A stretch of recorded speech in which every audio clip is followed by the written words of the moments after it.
We got to talk about Splatoon Raiders because the game is out this week and the reviews are out as well. And while it's getting solid reviews across the board so far, there's 60 plus reviews, an average of an 8 out of 10.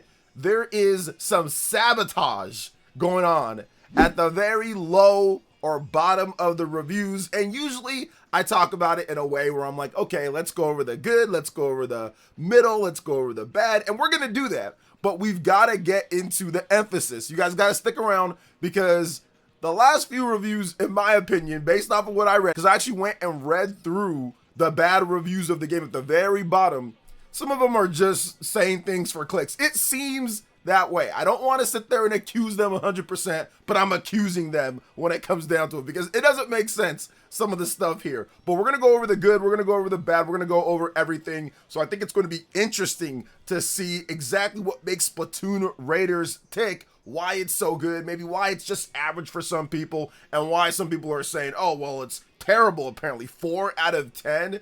I don't necessarily believe that, but we'll get into everything here. But before we continue, we are giving away a Nintendo Switch 2 at 140,000 subscribers or on September 1st, whichever comes first. Subscribe, like, comment. The winner will be chosen at random, and it's a worldwide giveaway. Thanks, peeps. Okay, so let's get to the reviews. Pocket Tactics. They gave it a 10 out of 10. There's not many 10 out of 10 reviews.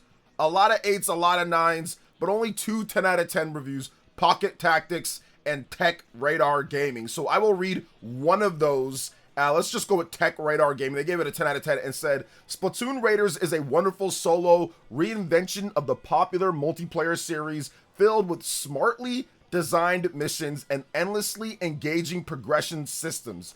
Underpinned by the franchise's fantastic shooting mechanics, it's a fresh and exciting adventure that should be in every Nintendo Switch 2 owner's library. All right, next up, let's go to the 9 out of 10 scores. And this one is from 4P.de. And they said Splatoon Raiders is an amazing evolution of the series, perfectly expanding and improving the Salmon Run mode, especially the gameplay feeling against the wicked Salmonids sucked me right in and captivated me for hours on end. My Nintendo News, they gave it a 9 out of 10 as well. Indigo Geek, 9 out of 10. The 6 Axis, 9 out of 10. Let's read what they had to say. Splatoon Raiders is great. Putting more of a focus on solo and co-op for this game has led to an adventure with a really satisfying progression as you level up, grind stages for experience and gear, and build up your loadout to tackle the next big challenge. Terra Gamer, 9 out of 10. IGN, 9 out of 10 from them.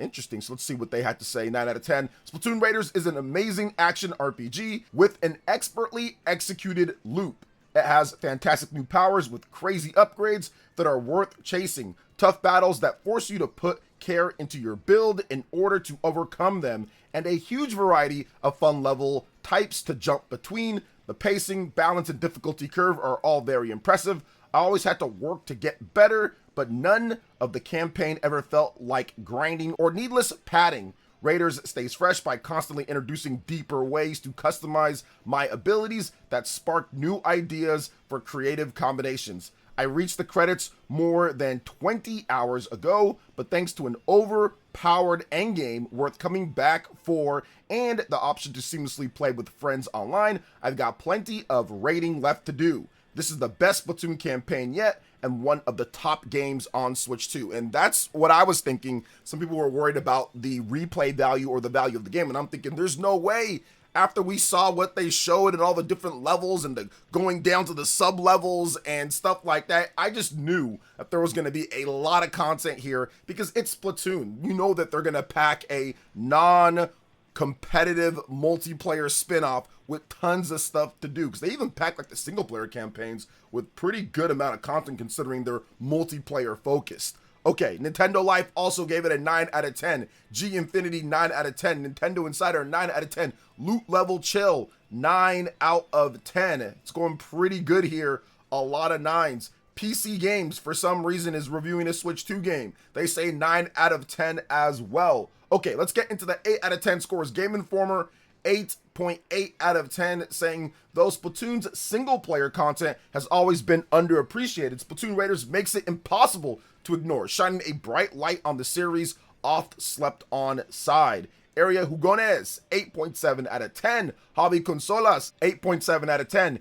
Video Chums, 8.7 out of 10. Nintendo, 8.6 out of 10. CG Magazine, 8.5 out of 10. COG Connected, 8.5 out of 10. Destructoid, 8.5 out of 10. Let's hear what they had to say. Splatoon Raiders is a looter shooter wrapped in Nintendo's kid-friendly world, but it's not to be slept on. While not as deep or complex as some other games in its genre, its charm, loot chase, and satisfying gameplay loop make it one of my favorite games of 2026 so far. Press Start Australia, 8.5 out of 10. Sector SK, 8.5 out of 10. Mary Station, 8.5 out of 10. Game Surf, 8.5 out of 10. Voxel, 8.5 out of 10. Atomics, 8.5 out of 10.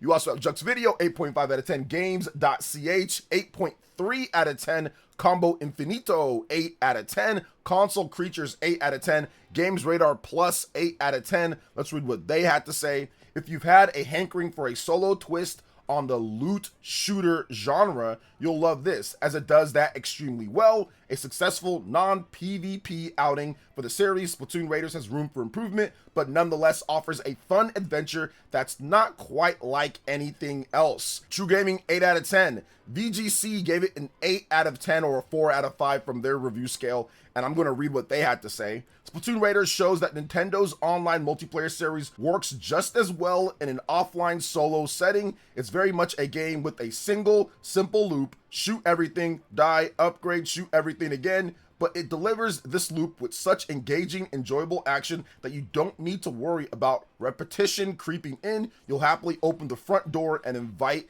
it in for dinner. All right, good stuff there. All right, next up, Screen Rant, 8 out of 10. Books, 8 out of 10. Siliconera, 8 out of 10. Eurogamer, 8 out of 10. GameSpot, 8 out of 10. WCCF Tech, 8 out of 10. Eurogamer Portugal, 8 out of 10. Checkpoint Gaming, 8 out of 10. Different versions of IGN also gave it like an 8 out of 10 and up. Also Respect, 8 out of 10. Digitally Downloaded, 8 out of 10. Shack News, 8 out of 10. And those do it for the 8s. Let's get into the 7 scores. So these ones are interesting. And trust me, don't worry, we're still going to get to the sabotage at the end. Player 2, 7.5 out of 10. Splatoon Raiders has an incredibly engaging core gameplay loop, an always engaging style, and plenty of heart. It just can't overcome a lack of gameplay variety and some heavy-handed dialogue. Okay, Game Reactor UK, 7 out of 10. Game Liner, 7 out of 10. Giant Bomb gave it a 7 out of 10 and said this: I just don't feel much of a drive to play more of Splatoon Raiders. I had fun drowning all of those salmonids in ink, but just like them, I've had my fill. So maybe they felt like it was a bit repetitive for the type of game that it is. Game Cult, 7 out of 10. Multiplayer.it, 7 out of 10. And Screen Hub, 7 out of 10. All right, 6 out of 10 scores. We're getting into a little bit of the sabotage here, so we are going to read some of these. 6.5 out of 10 from ID. Splatoon Raiders is a game for everyone to have fun with, mainly thanks to its delightful, fluent gameplay and large number of options. Unfortunately, all that freedom doesn't make for a mechanically interesting game. So 6.5 out of 10. Metro Game Central, 6 out of 10, and says Salmon Run remains one of the great co-op experiences of the modern age, but only a minimal effort has been expanded in turning it into a single player game, as Splatoon Raiders struggles to justify its existence. That makes 0 sense when it comes down to it. That makes no sense. I don't know why it would need to justify its existence. It's Salmon Run, and it's a spin-off of the main series of Splatoon games, and people like that. So I don't get this type of statement, but hey, it is what it is. 6 out of 10. Stevier. Okay, this is one of the sabotage that I talked about here. Maybe, hold up, let me see here. Or no, it was a Daily Star. Daily Star and The Guardian. Okay, so Stevier, 6 out of 10. They said, by removing turf war and transitioning to something pretty close to a first-person shooter, Nintendo has taken what makes the franchise unique and discarded it with Splatoon Raiders. Okay, this person doesn't understand what's going on here. It's literally built to be a spin-off. It's built off of the mode when it comes to Salmon Run, and they built that into something different as a spin-off. They weren't trying to replace the normal multiplayer PvP Splatoon game. Splatoon 3 got an update. They're still supporting it when it comes to different events and things like that. So for some reason, this person thinks that this is a replacement for Splatoon 3 or it's Splatoon 4, and it's not. It's quite clearly a spin-off. So this is one of the sabotage reviews, in my opinion, when they don't even understand what the game was made for in the first place.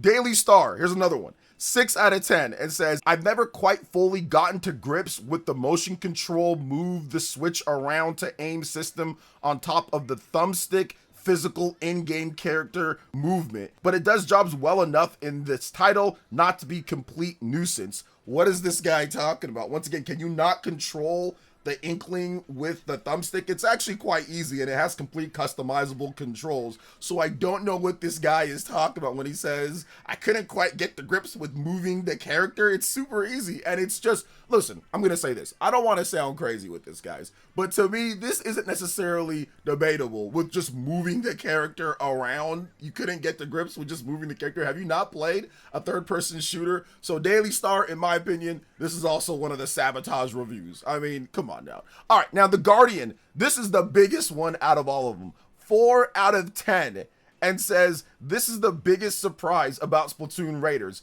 It is pedestrian. If you've played one of dozens of modern cooperative action games, you've played this, which I've played cooperative games, and that is not true at all. If you've played Destiny, Destiny does not play like this. Or even if you've played Borderlands, there's some similarities with things, but it's not the same at all. Splatoon had its own vibe, and I've played the game. I've played Splatoon Raiders myself, so I don't understand what this person is talking about. Now, and I did read the review, and everything in the review, it's not like there's a bunch of negative things in the review that kind of bring it down, like, oh man, the frame rate is bad, or oh, the resolution looks bad, or oh man, there's not enough content or anything. It just seems like we're gonna give it a bad score so people can talk about a review. And I hate to kind of do that to them to try to make them seem like they're, like, let's say, unethical, but I read the review, and there's not enough negative stuff in there to put the game all the way down to a 4 out of 10. That is reserved for games that are kind of broken, in my opinion.